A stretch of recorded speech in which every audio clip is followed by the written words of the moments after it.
Hey y'all, welcome to the Pungo Prairie. One of the great things about having a garden this time of year is being able to walk out back and pick a mess of tomatoes and peppers and make a garden fresh salsa. But what about come fall or winter? Say I'm at my hunting camp up in the mountains and I get salivating for a really great salsa. That's why I grow extra peppers and tomatoes so I can can up my Christmas salsa. Now I don't call it Christmas salsa because I serve it at Christmas. It's just that it has all that vibrant red and green colors that to me are reminiscent of the Christmas season. Now I'm getting ready to fix up a batch of my world famous Pungo Prairie Christmas salsa and can up a bunch of jars too. And I'm going to show y'all how to do it. So don't go nowhere because you don't want to miss this.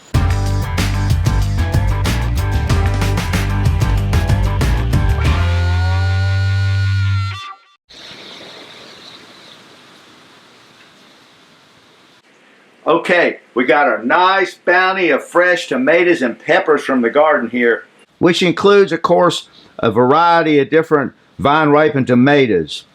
We got our jalapeno pepper here, our nice regular garden variety hot jalapeno, and then these little thin ones like this one right here, that's a mild jalapeno. Of course, we got a nice sweet gypsy pepper. We got them in a nice red and orange. Some of them have a little bit more golden yellow color like this.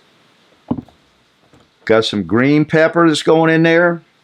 And you know we got to have some good fresh cilantro and plenty of it. I always add some sugar in there and some sea salt. Now you know we got to have some fresh squeezed lime juice. Of course, we're going to mince up some garlic, some fresh garlic cloves, some of this red onion, and for our main spice, we're going to use some of this ground cumin. Now, as soon as I can find my hat, we're going to get on with the program because you always got to have a hair restraint when you're working in the kitchen. Now, I'm just going to kind of rinse our tomatoes off here nice. Put them in that little colander. Let them drain. And then we're just going to take this little knife and cut that core right on out of there like that. And make a cross cut with our knife right on the bottom. Right on in this bowl. Bring our bowl of tomatoes right over here and set them down right next to this pot of boiling water. And plop them right on in there. Not too many, maybe about 10 or 12 of them. I'm going to put the lid back on and we're going to give our tomatoes about a minute or so in that hot water till the skins start to wrinkle up like that, and we're going to put them over here in this other bowl to cool. Now you don't want your tomatoes to stay too long in this hot water just so the skins start to wrinkle up because you don't want them to get mushy on you. Go on with the next batch. See, just so those skins start to wrinkle up. Now I'm just going to take our bowl of tomatoes and set them right over here. Let them cool for a few minutes while we blanch our peppers.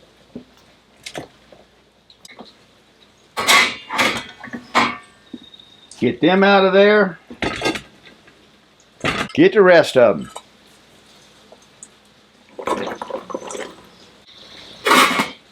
All right, got all our jalapenos here now blanched up. We'll get them out. And now that our tomatoes are cooled, we're just going to go right there where we slit that cross in the bottom of them and peel the peelings right on back. And come right on off of there. If you see a bad place like that right there, just cut it out. Put that tomato in a bowl. Okay, we got our tomatoes all peeled. Now we're going to dice them up. Slice them across about 1/2 inch or so slices. Turn them this way and dice them again because we want to end up with about 1/2 inch or so cubes. Just like that. Scoop them all up. Put them right here in this bowl. Okay, we got our tomatoes all diced up in this bowl right here. And we're going to work on our peppers. Now for this, I like to put on these rubber gloves because the last thing you want to do is forget about after you've been slicing up them jalapenos is rub your eye with it later on this evening when you take your contact lenses out. Now we're going to do our jalapenos first. Just whack off the top where the stem is, cut it right down the middle like that, and then come right out of there with that seed core. Now these seeds are hot, so you like to get them out of there. Just like so. Get them all out of there you can. And I just come on down, slice them long ways. This bigger knife for this. Go right on down long ways with them. Dice them right up. Right on in with our tomatoes. Now there's no hard and fast rule here about how many hot jalapenos to use versus the mild or the sweet peppers to go along with it. It just all boils down to whatever your desired level of heat is in your finished salsa. Now for these little skinny mild jalapenos here, I'm not going to worry too much about the seeds. I'm just going to slice them crossways. Little cross slices like so. Now we're going on with our sweet gypsies. Back off the top. Come right around in that core. Get that out of there just like that. Cut it in half. Nice strips. Now I'm not quite as worried about the heat on these, so I took that glove off because it's kind of a pain in the butt.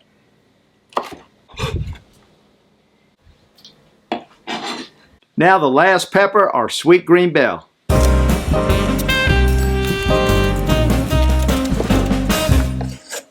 Okay, now we're just going to give our peppers and tomatoes a nice stir around in there. Get them all blended in good. I got me a nice red onion here. Now this is completely optional. Some folks don't like onions in their salsa. Sometimes I put them in, sometimes I don't. This time I think I'm going to dice this up and put it in there. But first, I'm going to blanch it in this boiling water here, along with about 20 cloves of garlic for about 1 minute. Set our onion right over there like that, along with our garlic cloves. And the first thing we're going to do is dice up our onion. That rascal's hot. So I just kind of wanted to kill any bacteria that might have been on there on the outside of that skin. About like so. And in goes the last of our onion. Now our garlic cloves, since we put in that water, that skin should come off of there pretty easy. And then just mince up your garlic. Get it kind of nice and fine. Right on in it goes. Now here again, the actual amount of garlic that you use is going to be up to your personal preference. But for this batch of salsa, I'm going to use about 2 whole bulbs like these. Now I've washed up 2 nice bunches of fresh cilantro here, which I'm going to douse right in this boiling water just a minute or so, and then drain them off in this colander. And now we're going to dice up our cilantro kind of nice and fine. Personally, I like lots of cilantro. Give that all a nice toss around in there. Look at all that red and green. Looks just like Christmas. That is a kaleidoscope of flavor coming together in that bowl. Now you can't have a great salsa without fresh chopped cilantro and some fresh squeezed lime juice. So I'm going to go with probably 4 or 5 of these. Cut in half like that. And squeeze them right on in there with our nice little citrus squeezer. Now one thing that these limes are going to do is help to acidify these tomatoes through the canning process with that juice. Now we're going to add some sugar. I'm going to start off with about 1/3 cup. And about 2 teaspoons of this ground cumin. And now a couple of teaspoons of salt. And of course we got to have some fresh ground black pepper. So now here's where we got to start tasting it. to be sure it's to your desired level of sweetness and to your desired level of taste for that ground cumin and that lime juice.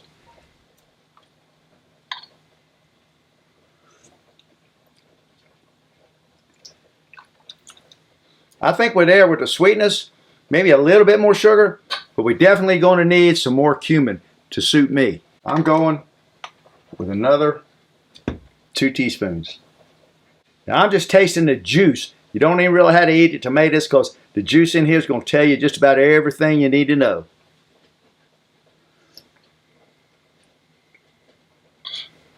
Now we got it. Perfect. Now I got my jars, lids, and rings boiling up in this pot of water for about 45 minutes now. And we're going to go right on with it and fill all of our jars. And we're ready to start filling them. Now I'm using a slotted spoon here so that a lot of that liquid can drain on off. We're going to go right in our jar.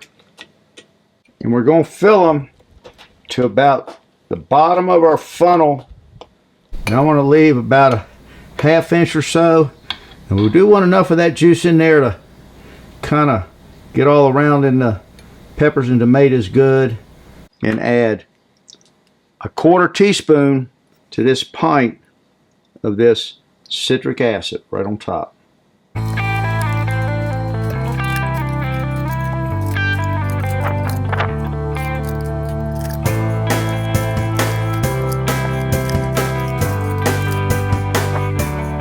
Okay, I'm going to take this nice clean piece of paper towel right here and just wipe off the top rim of each one of our jars here, because we want to get a nice tight seal with that lid that we got over there in that boiling pot.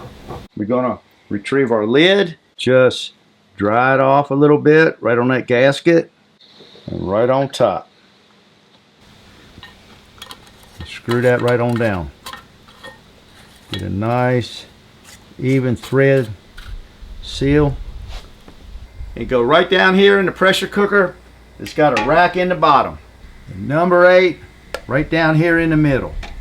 Put the lid on it. Line the airs up. Lock her down. We're going to process these jars of salsa at 10 pounds pressure for 10 minutes. Now while those jars are processing, I think we got enough to fill about 4 more. And a ½ pint to sample. Perfect. Dance, little salsa ballerina, dance. Your 10 pounds at 10 minutes is up. Okay, we turned our heat off. Let that pressure get on out of there. Let's see what we got. Get our first jar right out of the middle here. Set it right on down here.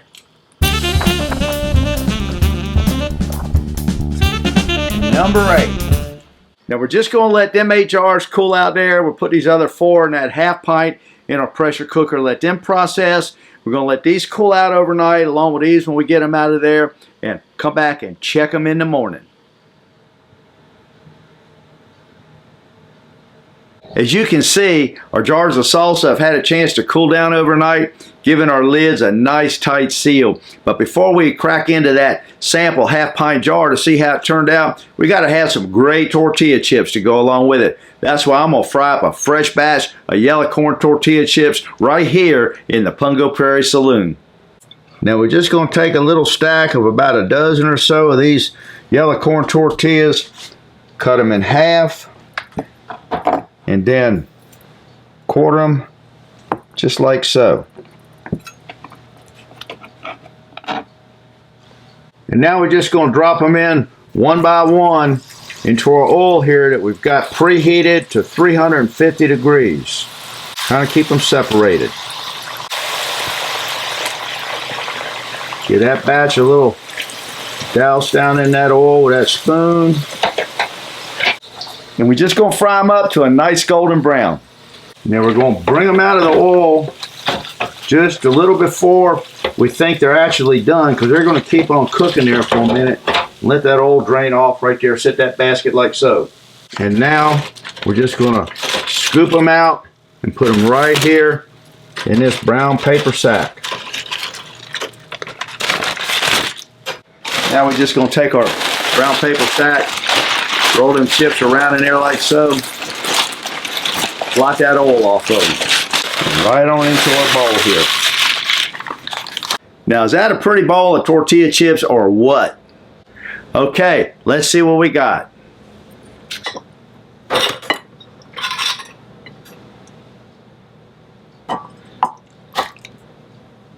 That's a pretty bowl of salsa right there now. A few of these chips right there on the plate. Now we're ready to try this salsa. Dear Lord, thank you for the summertime and gardens, all the fresh and colorful deliciousness they produce, and bless this amazing salsa and these chips that they may nourish our bodies to strengthen us for a life in thee. Through Jesus we pray. Amen. Now you know I've been dying to dive into this. Got some pepper and tomatoes. Look at that. Now come this fall, when I'm at my hunting camp in the mountains of Virginia and it's snowing outside the tent and I'm sitting inside by a nice fire, I'm gonna crack open one of these jars and all that garden freshness from the summertime is gonna leap right out of the top.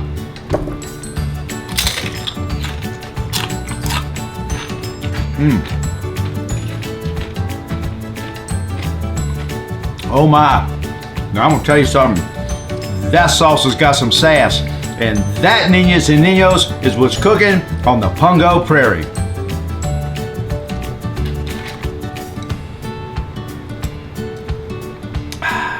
Hasta la vista, baby.